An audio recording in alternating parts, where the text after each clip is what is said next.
Hello childrens, welcome to my channel. आज हम लोग पढ़ेंगे क्लास 8 साइंस का चैप्टर 4 कंबशन एंड फ्लेम। इस चैप्टर में हम लोग पढ़ेंगे कि आग कैसे जलती है और आग में जो जो फ्लेम बनती है वो किस तरीके से बनती है, किस पार्ट में गर्म होता है, किस पार्ट में ठंडा होता है। इस सब के बारे में हम इस चैप्टर में बहुत कुछ जानेंगे। तो चलिए हम लोग स्टार्ट करते हैं इस चैप्टर को पढ़ना। We use different kind of fuel for the various purpose. हम लोग बहुत सारे फ्यूल्स का यूज करते हैं for the various purpose at home. तो और इंडस्ट्री में फॉर रनिंग ऑटोमोबाइल, कुछ ऑटोमोबाइल जैसे व्हीकल्स वगैरह को चलाने के लिए भी हम बहुत सारे फ्यूल्स का यूज करते हैं। Can you name a few fuel use in our home. आप कुछ फ्यूल्स के नाम बता सकते हैं जो आप अपने घर में यूज करते हैं। Name of few fuel use in trade and industry, जो हम लोग इंडस्ट्री वगैरह में और ट्रेड्स वगैरह में यूज करते हैं। What fuel are use is running automobile, कौन सा फ्यूल है जो व्हीकल्स वगैरह को चलाने के लिए यूज करते हैं। Your list will contain fuel like cow dung, wood, coal, charcoal, petrol, diesel, compressed natural gas, CNG. तो ये सब जो फ्यूल है, चारकोल हुआ, कोल हुआ, petrol, diesel, compressed natural gas, CNG, ये सब हमारे फ्यूल हैं जिसका यूज हम लोग अपनी डेली लाइफ में करते हैं। You are familiar with the burning of a candle, आप बहुत ही ज्यादा फेमिलियर होंगे बट जब कैंडल जलती है, देखा है आप लोगों ने कि कैंडल किस तरीके से जलती है। What is difference between the burning of candle and burning of a fuel like a coal? क्या डिफरेंस होता है दोनों के जलने में, कैंडल के जलने में और कोल के जलने में, क्या डिफरेंस है दोनों में। तो may be you were able to guess right. Candle burn with a flame, जो कैंडल होती है वो फ्लेम के साथ जलती है। Where as coal does not, but coal कैसा होता है, कोल तो ऐसे फ्लेम वगैरह नहीं देता, वो तो हल्का हल्का सा सिलकता रहता है। Similarly you will find many other material burning without a flame, आपने बहुत सारे और भी मटेरियल देखे होंगे कि जो फ्लेम नहीं देते हैं बट वो विदाउट फ्लेम जलते हैं। Let us study the chemical process of burning, the type of flames produce during this process. अब हम लोग पढ़ेंगे व्हाट इज कंबशन। कंबशन क्या होता है। तो recall the activity burning of the magnesium. आपने क्लास 7th में पढ़ा होगा कि मैग्नीशियम रिवर कैसे जलता है। तो we learn the magnesium burn to from magnesium oxide and produce heat and light. जब मैग्नीशियम रिबन को हम लोग पिछली कक्षा में पढ़ रहे थे कि जब जलाते हैं मैग्नीशियम रिबन को तो उससे क्या प्रोड्यूस होता है, हीट और लाइट प्रोड्यूस होती है और मैग्नीशियम ऑक्साइड भी गैस निकलती है। समझ गए। तो और आगे की क्या बता रहा है कि we can perform similar activity, और हमने एक और एक्टिविटी करनी है। अ पीस ऑफ चारकोल लेना है, hold the piece of pair of tong, जो चमीटा होता है ना उसको पेयर ऑफ टंग बोलते हैं, तो उससे उसको पकड़ना है। Bring it near the flame, और उसको हमें near the flame of candle, और जो कैंडल रहती है उसके पास ले जाना है। What do you observe? अब आपने क्या ऑब्जर्व किया। You find charcoal burned in air. We find the charcoal burns in air. We know the coal to burn in air produce carbon dioxide. अब ये जो हमने कोल जलाया तो उससे हमें क्या मिल रहा है, जब जल रहा है एयर के प्रेजेंट में, कि इससे निकल रही है हीट, निकल रही है और लाइट निकल रही है, और इसमें कार्बन डाइऑक्साइड निकल रही है। ये भी बहुत, ये एटमॉस्फेयर को गर्म करती है, ये सब गैसें इससे निकलने लगती हैं। A chemical process in which a substance react with oxygen to give heat or it's called combustion। ऐसे ये मतलब combustion क्या है, एक केमिकल प्रोसेस है जो कि ऑक्सीजन की प्रेजेंट में रिएक्ट करता है और हमें हीट प्रोड्यूस करता है और हीट देता है। The substance that undergoes combustion, जो भी सब्सटेंस है कंबशन के अंडरगो में जाता है, it is said to combustible. तो उसको हम क्या बोलते हैं, जो भी सब्सटेंस जल सकता है ऑक्सीजन के प्रेजेंट में उसको हम कंबस्टेबल कहते हैं। It is also called a fuel, इसको हम फ्यूल भी कह सकते हैं। तो आपको डिफिनेशन दोनों तरीके से आ सकती है कि व्हाट इज कंबस्टेबल और व्हाट इज फ्यूल। तो आपको बिल्कुल एक ही डेफिनेशन में कि the substance that undergoes combustion is said to combustible और fuel.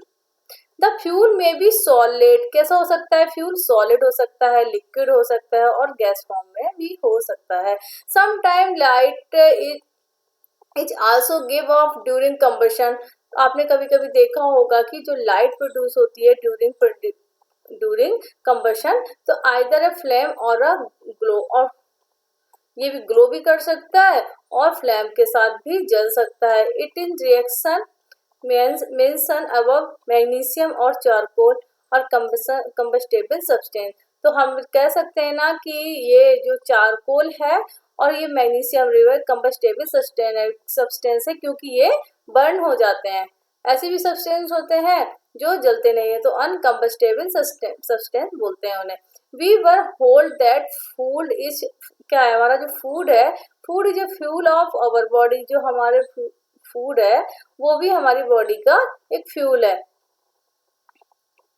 Right. So in our body, food is broken down by the reaction with oxygen and heat is produced. We learned that class 7 आपने पिछली कक्षाओं में पढ़ा है ना कि जब हम फूड को लेते हैं तो उसको छोटे छोटे पार्ट्स में डिवाइड हो जाता है पेट में जाकर के, और वो किसके प्रेजेंट में होता है, ये रिएक्शन किसके प्रेजेंट में होता है? ऑक्सीजन के प्रेजेंस में, और हमें हीट इज प्रोड्यूस, और जिससे हमें बहुत ही ज्यादा एनर्जी मिल जाती है। Heat is produce, we learn in that class 7, जो हमने क्लास 7 में पढ़ा था। तो अब हमें क्या करना है? Collect some material like straw, match stick, kerosene oil, paper, iron nail, stone piece, glass, undergoes the supervision of your teacher. Try to burn each of these material on one by one. If combustion taken place, mark the material combustible, otherwise marks is non combustible. तो आपको ये सारे material लेना है, आपके teacher के supervision में रहना है कि देखिए कि ये क्या है, वुड, देखो मटेरियल लिख दिए हैं ये, और ये लिख दिया है कंबस्टेबल और नॉन कंबस्टेबल सब्सटेंस लिख दिए हैं कि ये क्या है। तो क्या है, वुड क्या हो रहा है, वुड क्या है, कंबस्टेबल है क्योंकि ये तो जल जाता है। Paper is also combustible, iron nail ये भी जल जाएगा, केरोसिन ऑयल ये भी जल जाएगा, स्टोन पीस नॉन कंबस्टेबल, तो हमें इस वाले में टिक लगाना है। Straw is combustible, charcoal is combustible, match stick is combustible, glass क्या होगा, ग्लास नॉन कंबस्टेबल, ये जलेगा नहीं। तो इस तरीके से आपको इस टेबल को फिल करनी है। और आगे पढ़ते हैं। Can you name some more substance which are combustible, you can add these to. आप कुछ और भी जो मटेरियल्स हैं जो जल सकते हैं और जो नहीं जल सकते उनके आप एक लिस्ट बना सकते हैं। Let us investigate condition under which combustion take place, और किसमें कंबस्टेबल हो रहा है और किस में नहीं हो रहा है, इसकी आप प्रिपरेशन देख सकते हैं। फिक्स अ लाइट कैंडल, अब आपको क्या करना है, एक तरीके से लाइट कैंडल को जलाना है। Fix a light candle on a table, put a glass chimney over the candle and raised it a few wooden blocks in such a way what air can enter the chimney। अब देखना है कि air के present में ही ये सब चीजें जो सब्सटेंस है जलते हैं। तो हमने क्या लिया कि एक गिलास ले लिया और उसके ऊपर ये देखिए दो वुडन, ये इस तरीके से दो वुड रख दिए, हमने वुड रख दिए और देखा कि यहाँ से जो एयर है इसके अंदर जा रही है, तो ये बर्न अच्छे से हो रही है, विद फ्लैम के साथ ये जल रही है। और हमने इसमें देखा कि देखिए इसका हमने ये दो वुडन जो ब्लॉक्स थे इससे हमने रिमूव कर दिए, तो यहाँ पे बिल्कुल एयर जाना बंद हो गई, तो ये देखिए बुझने लगी। और हमने इसको और भी टाइटली करने के लिए हमने इसके ऊपर एक वुडन का पीस रख दिया कि बिल्कुल भी एयर ना जाए। तो क्या हुआ कि इसके अंदर कुछ देर बाद पूरी ऑक्सीजन खत्म हो गई और इसके अंदर कार्बन डाइऑक्साइड की अधिकता हो गई। तो क्या हुआ, ये फ्लेम बिल्कुल भी नहीं जल रही, अब बिल्कुल भी तरीके से बुझ गई है। इस तरीके से हमें एक्सपेरिमेंट किया है। तो हमें देखना था कि ऑक्सीजन की जरूरत होती है क्या जलने के लिए। तो इस तरीके से हमने एक्सपेरिमेंट में प्रूव भी कर लिया कि भाई बिना ऑक्सीजन के बर्निंग नहीं हो सकती, कंबशन नहीं हो सकता है। तो देखिए इसमें क्या होता है, now remove the blocks at let the chimney rest on a table, again absorb the flame. अब हमें एब्जॉर्ब करना है, again absorb the flame, finally put the glass plate over the chimney, wash the flame again. अब हमें बार बार इस तरीके से flame को चेक करना है कि एक बार हमने यहाँ पर वुडन ब्लॉक रख दिए, एक बार हमने वुडन ब्लॉक रखे, अब देखा कि भैया ये तो जल रहा है, दूसरे में देखा कि देखो इसको हटा दिया तब भी ये थोड़ा थोड़ा सा फ्लेम कर रहा है, क्योंकि यहाँ से थोड़ी बहुत तो एयर जा ही रही होगी थोड़ा सा, क्योंकि गिलास में नीचे से बिल्कुल भी वैसा नहीं था।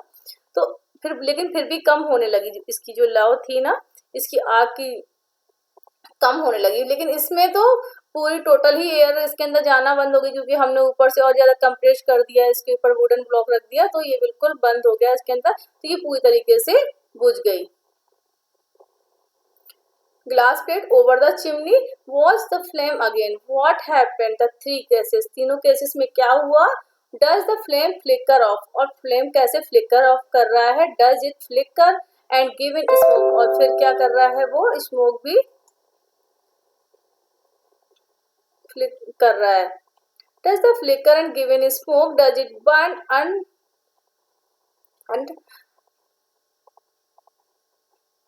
unfascinated?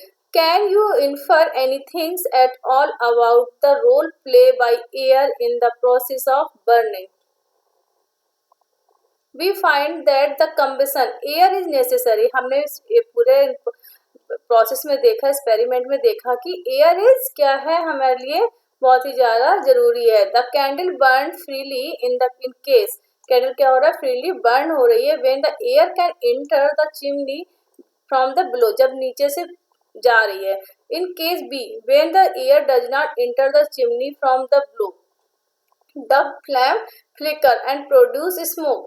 तो क्या हो रहा है, जब हम सेकेंड स्टेप पे देखते हैं, जब हम उस नीचे से वो ब्लॉक्स हटा देते हैं तो बिल्कुल भी उसमें एयर नहीं जा रही, तो क्या हो रहा है, फ्लेम फ्लिकर होने लगती है और प्रोड्यूस स्मोक, और धुआं उससे निकलने लगता है।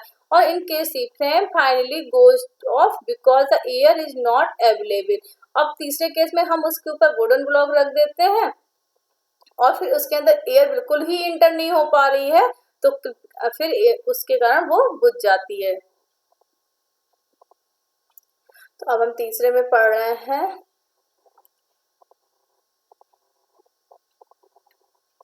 we have read the sun produce its own heat and light, it is also some kind of combustion।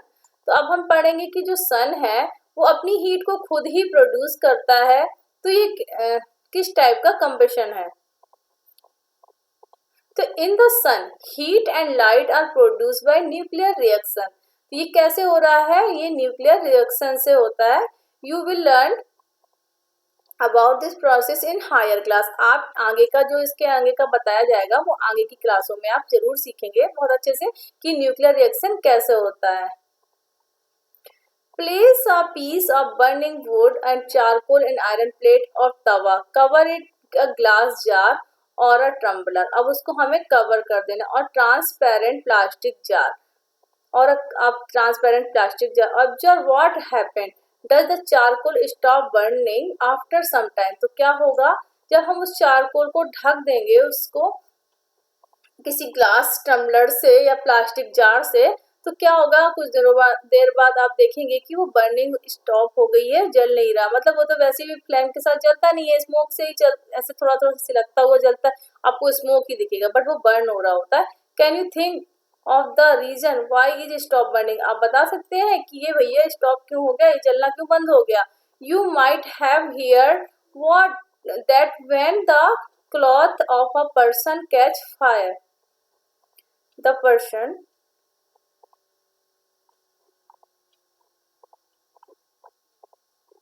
You might hear that when the cloth of a person catch fire, जब आपने सुना होगा कि जब किसी पर्सन को आग जल लग जाती है तो a person is covered with the blanket of the extinguish fire।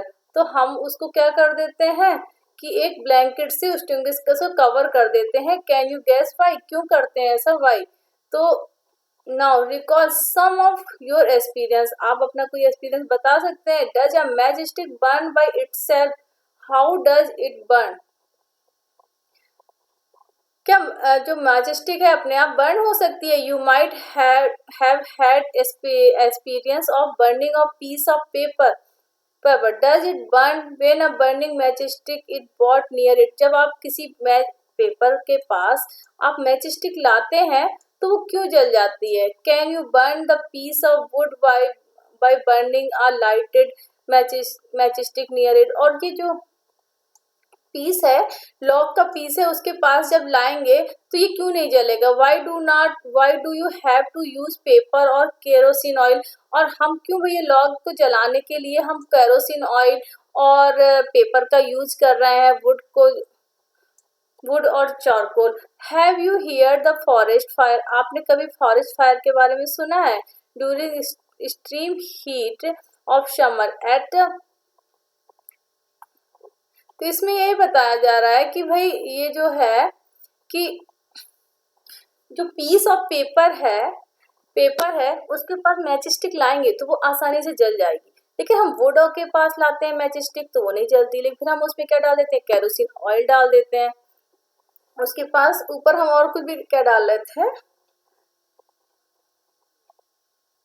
और कोल डाल देते हैं, तो वो आसानी से जलने लगती है। इसके क्या कारण है, तो इसको हम आगे पढ़ाएंगे कि during extreme heat of summer at the some place dry grass, तो आपने देखा होगा कि जो गर्मी होती है तो उसके में बहुत ज़्यादा ड्राई समर होती है, तो प्लेस ऑफ ड्राई ग्रास, उसमें ग्रास जो रहती है उसमें फायर लग जाती है, आग लग जाती है। From the grass and spread to tree, और जो बड़े बड़े पेड़ होते हैं उनमें फैल जाती है। इट इज वेरी सून, और बहुत जल्दी होता है। The whole forest is on fire, और पूरा जो जंगल होता है वो आग के चपेटे में आ जाता है।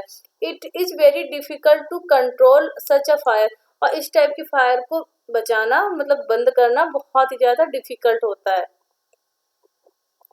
Do you these experience tell you that different substance catch fire at a different temperature?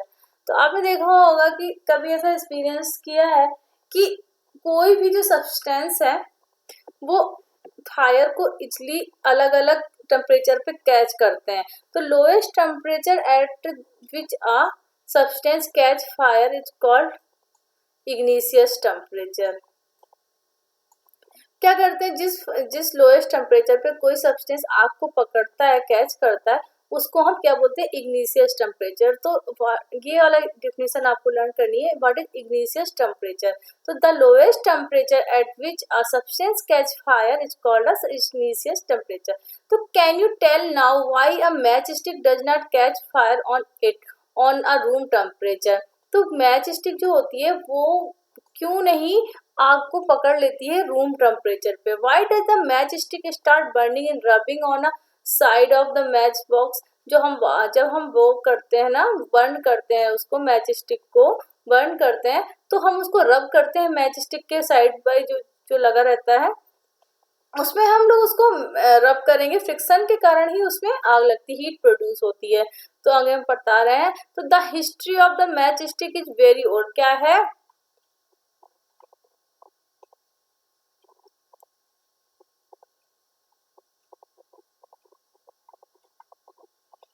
The history of a match stick is very old, more than 500 year ago. तो क्या है, जो मैच स्टिक की हिस्ट्री है काफी old है, 5000 year ago है।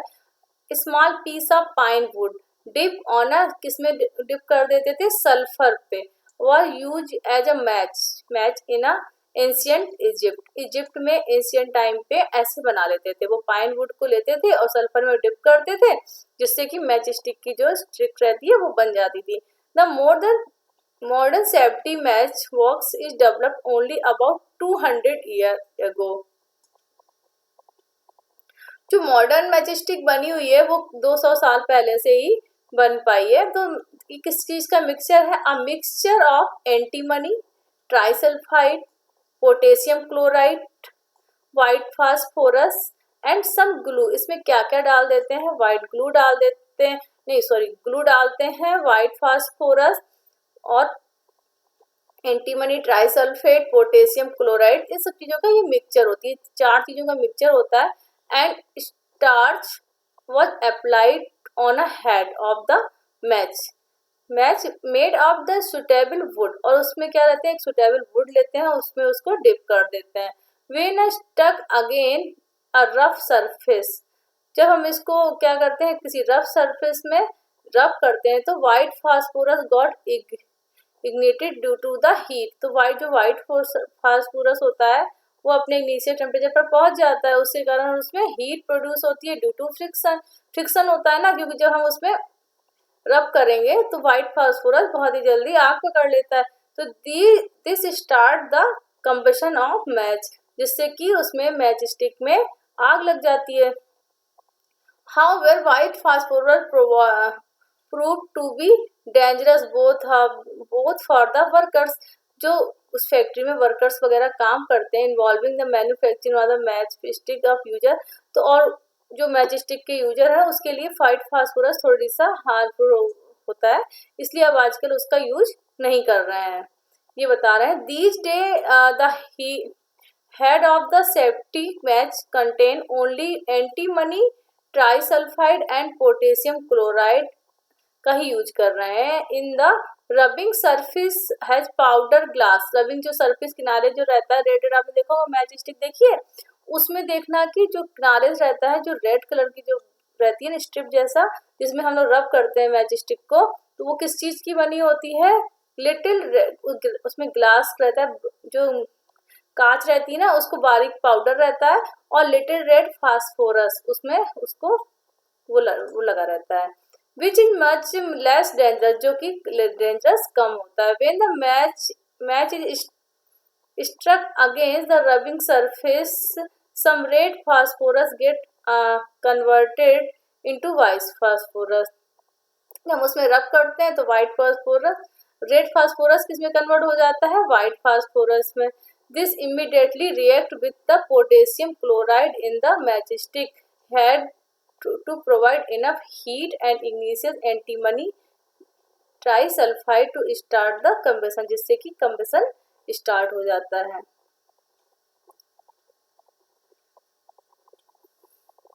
We find that combustible substance cannot catch fire or burn as long as its temperature is lower. तो आपने देखा होगा कि कंबस्टेबल सब्सटेंस जो होते हैं जो जल भी सकते हैं बट अपने आप आग नहीं पकड़ते हैं, temperature is lower than the initial temperature, क्या होता है जो इनका इनिशियल टेम्परेचर होता है वो काफी लो होता है, इसलिए वो अपने आप आग नहीं पकड़ते हैं।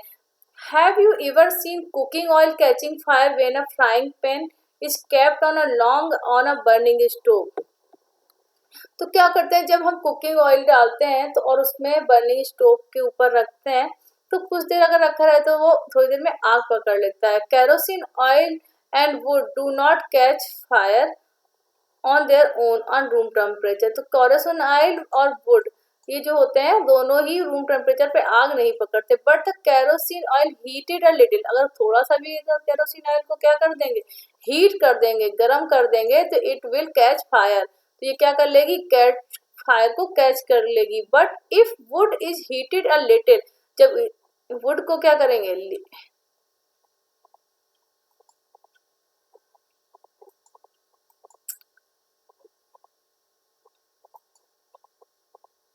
if wood is heated little it would still not catch fire, जब हीट को इसको करेंगे वुड को थोड़ा सा गर्म करेंगे तो भी ये फायर को कैच नहीं कर। Does it mean that the ignition temperature of kerosene is lower than the wood, तो इग्निशियल टेम्परेचर जो केरोसिन का है वो काफी लो है वुड से, इसलिए केरोसिन जल्दी आग को पकड़ लेता है, लेकिन केरोसिन ऑयल इतनी जल्दी से आग नहीं पकड़ता है। Does it mean that we need to take special care in storing kerosene oil? तो हमें कुछ स्पेशल केयर की जरूरत होती है केरोसिन ऑयल को स्टोर करने के लिए।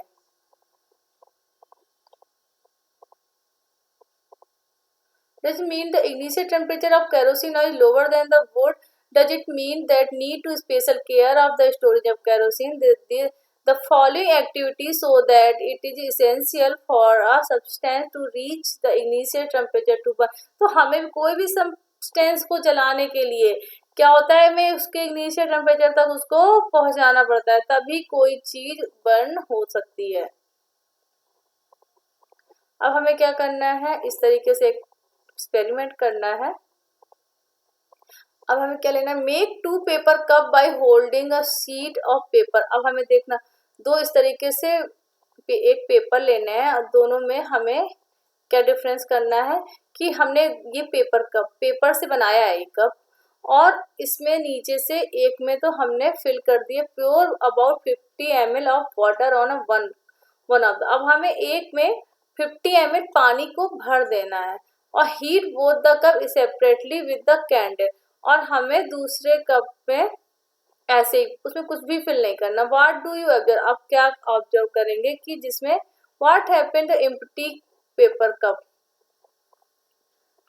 What happen the paper cup with the water, और क्या होगा जो एम्प्टी कप है उसके साथ क्या होगा, और what happen the paper cup with the water, does the water in this cup become hot, और क्या होगा कि जब जो नॉर्मल पेपर है वो तो बर्न हो जाएगा, लेकिन ये जिसमें पानी रखा है वो नहीं जलेगा और ये पानी भी उसका गर्म हो जाएगा।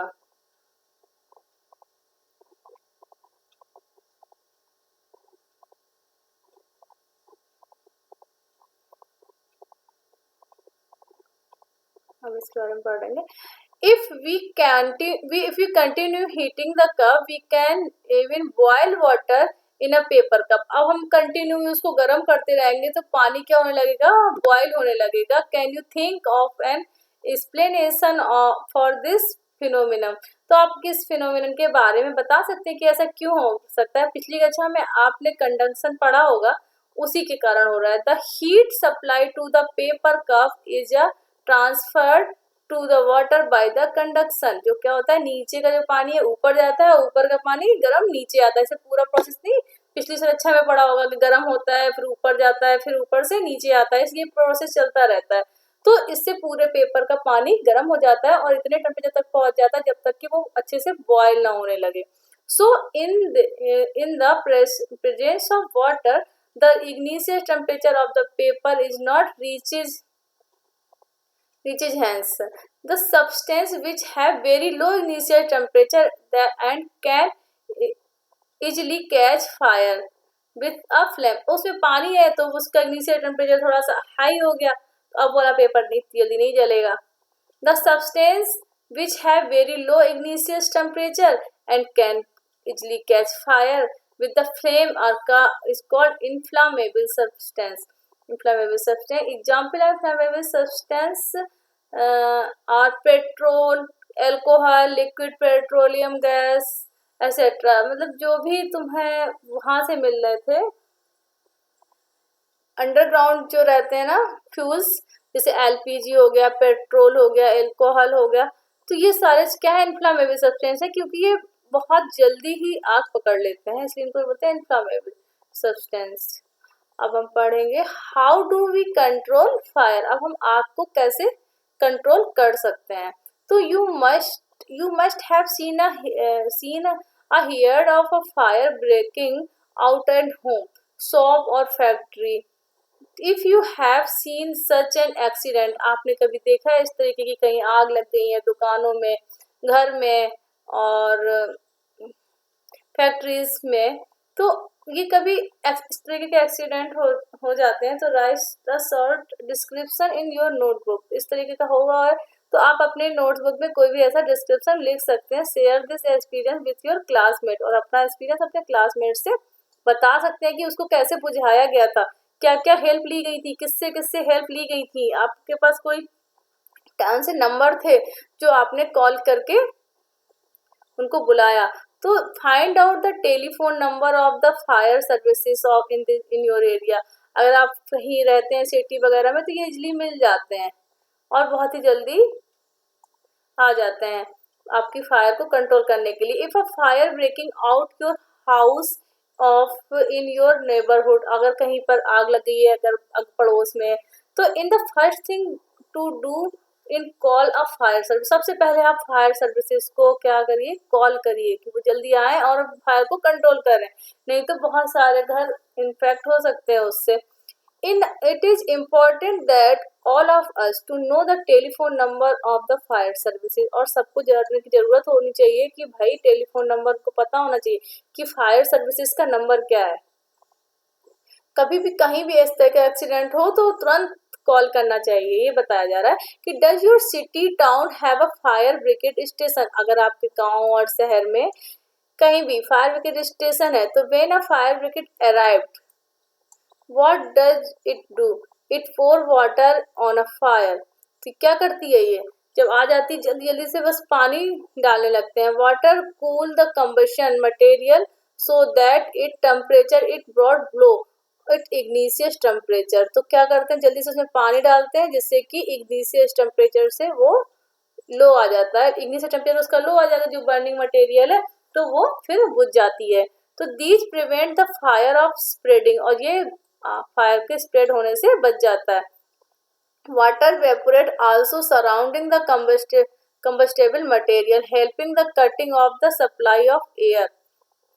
सो और एयर का भी सप्लाई वहां पर रुक जाता है, जब पानी पड़ता है तो वहां पर एयर नहीं पहुंच पाती, कार्बन डाइऑक्साइड की अधिकता हो जाती है। द फायर इज इंस्टिंग्विश, और फायर भी बढ़ नहीं पाती है।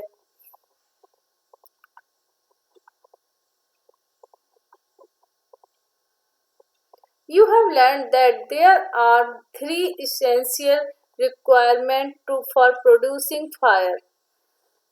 Can you list these requirements? These are fuel, air, supply of oxygen. तो हमें जब आग को जलाना है कहीं पर, मतलब जरूरत भी होती है हमें आग जलाने की, तो हमें 3 मेन चीज हमें जरूरत होती है। जैसे हमें फ्यूल चाहिए होगा, उसके लिए एयर चाहिए, air to supply oxygen and heat to rise the temperature, और हीट गर्मी होनी चाहिए वहां पे क्योंकि टेम्परेचर को राइज कर दे। बारिश के मौसम में बहुत मुश्किल हो जाता है लकड़ी वगैरह को जलाना। वहां पर fuel beyond the igneous temperature, जिससे कि इग्निशियस टेम्परेचर थोड़ा सा उसका बढ़ा दें।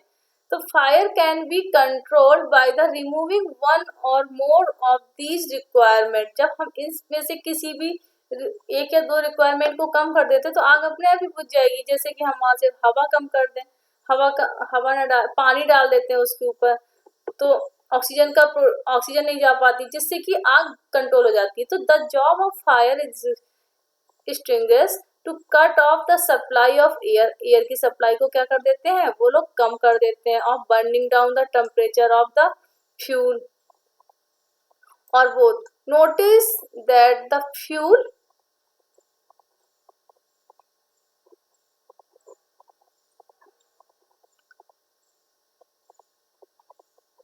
The most common extinguisher is water, सबसे मोस्ट कॉमन क्या है, जब अपने घर में कोई भी जल जाए, किसी की उंगली भी जल जाती है तो हम लोग क्या यूज करते हैं भाई, ठंडा पानी डालते हैं, बर्फ लगाते हैं, तो वाटर का ही यूज कर देते हैं। But water work only when the things like would, paper और फायर।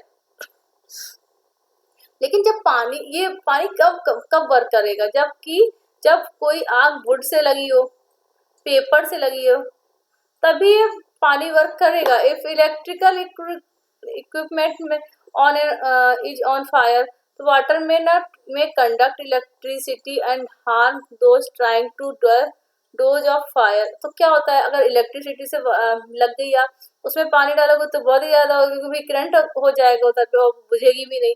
तो water is also not suitable for fire involving oil और पेट्रोल। तो क्या होता है, वाटर सुटेबल नहीं होता उसके लिए भी, जब पेट्रोल वगैरह से ऑयल में आग लग जाए, पेट्रोल में आग लग जाए तो फिर पानी से नहीं बुझती है। तो does you recall that water is heavier than oil, क्योंकि पानी से वाटर क्या है, हैवी है, तो वो नीचे चला जाता है तो वो बुझती नहीं है, उसको ऑक्सीजन की सप्लाई उसको मिलती रहती है। So it is sink below the oil, क्या हो जाता है पानी के नीचे सिंक हो जाता है। So it sink below the oil and oil keep burning on the top, और क्या होता है जिससे कि ऑयल ऊपर ऊपर फ्लोट करता रहता है और बर्न होता रहता है। For fire involving electrical equipment of inflammable material like petrol, carbon dioxide is base extinguisher CO2 being heavier than oxygen. Cover the fire with the blanket. तो हम इसके लिए क्या यूज कर सकते हैं भाई, जब हमारी इस तरीके से आग लग जाए कि भाई पेट्रोल से लग गई और ऑयल से लग गई, तो हम उसमें कार्बन डाइऑक्साइड डालते हैं। ये बहुत जल्दी काम उसको कंट्रोल करती है। फिर तो उसके सिलेंडर इस तरीके से आते हैं, ये इसका यूज करना पड़ता है आग को बुझाने के लिए। Being heavier than the oxygen, क्योंकि ये ऑक्सीजन से हैवियर भी। Cover the fire like a blanket, और हमें फायर को ब्लैंकेट से कवर करना पड़ता है, जिससे कि उसमें ऑक्सीजन का कांटेक्ट खत्म करना पड़ता है। Since the contact between the fuel and oxygen, oxygen और फ्यूल का कांटेक्ट उससे कट हो जाए, तो जिससे फिर आग बढ़ नहीं पाती। तो the fire is control. The added advantage of CO2 is then most case it does not harm the electrical equipment. Electric CO2 नहीं हार्म करता। अगर CO2 से आप इस तरीके से आग को बुझाने की कोशिश करेंगे तो फिर आपको कोई करंट वगैरह नहीं लगेगा। नहीं तो पानी डाल देंगे तो भाई वो तो बहुत ही ज्यादा खतरनाक हो जाएगा, बुझेगी भी नहीं।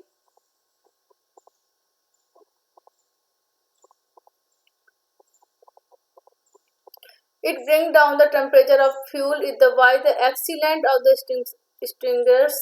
Another way to get CO2 to release a lot of dry powder or chemical like sodium bicarbonate, baking soda भी डालते हैं, और potassium bicarbonate near the fire. These chemical give off CO2, जिससे कि उनको CO2 का सप्लाई हो जाता है, तो फिर आग बुझ जाती है। In the most cases cannot be eliminate it for intense. The building catch fire. Whole building is a fuel. अब हमको पढ़ना है टाइप ऑफ कंबशन। कंबशन कितने टाइप का होता है। तो being a burning matchstick of a gas lighter near a gas stove in a kitchen. Turn on the knob of gas stove. What do you observe?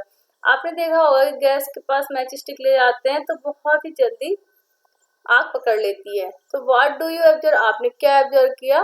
तो we find the gas burn rapidly, बहुत जल्दी rapidly पकड़ती है। तो the production of heat light, और जिससे हमें heat और लाइट का प्रोडक्शन होने लगता है। Such a combustion is known as rapid combustion. इस टाइप की कंबशन को क्या बोलते हैं? Rapid combustion. These are substance like phosphorus which burn in air and room temperature. आपने इस टाइप कंबशन देखा होगा कि जो फास्फोरस रूम टेम्परेचर, अगर आपको ऐसी बिना कोई बाहर की कोई सप्लाई दिए हुए भी जलने लगे तो उसको बोलते हैं जैसे फास्फोरस है। अगर आपको इसको रूम टेम्परेचर पर भी रख देंगे ना तो क्या होगा, वो आग पकड़ लेता है, बर्न होने लगती है वहां पर। तो the type of combustion in which material suddenly burst into flame, और फ्लेम भी दिखने लगेगी without applying application of any appearance cause which called spontaneous substance, spontaneous combustion. इस टाइप की कंबशन को हम स्पॉन्टेनियस कंबशन, जो अचानक सडनली, मतलब उसमें आग नहीं लगानी है और एकदम आग पकड़ लेता है, इसको हम बोलते हैं स्पॉन्टेनियस कंबशन। और रैपिड, जब लाइटर जलाया और आग एकदम पकड़ ली, इसको रैपिड कंबशन बोलते हैं। Thank you for watching. अब हम नेक्स्ट पार्ट में, हम लोग सेकेंड पार्ट में पढ़ेंगे, दूसरे पार्ट में पूरा चैप्टर कंप्लीट करेंगे। Thank you for watching. फिर मिलती हूँ।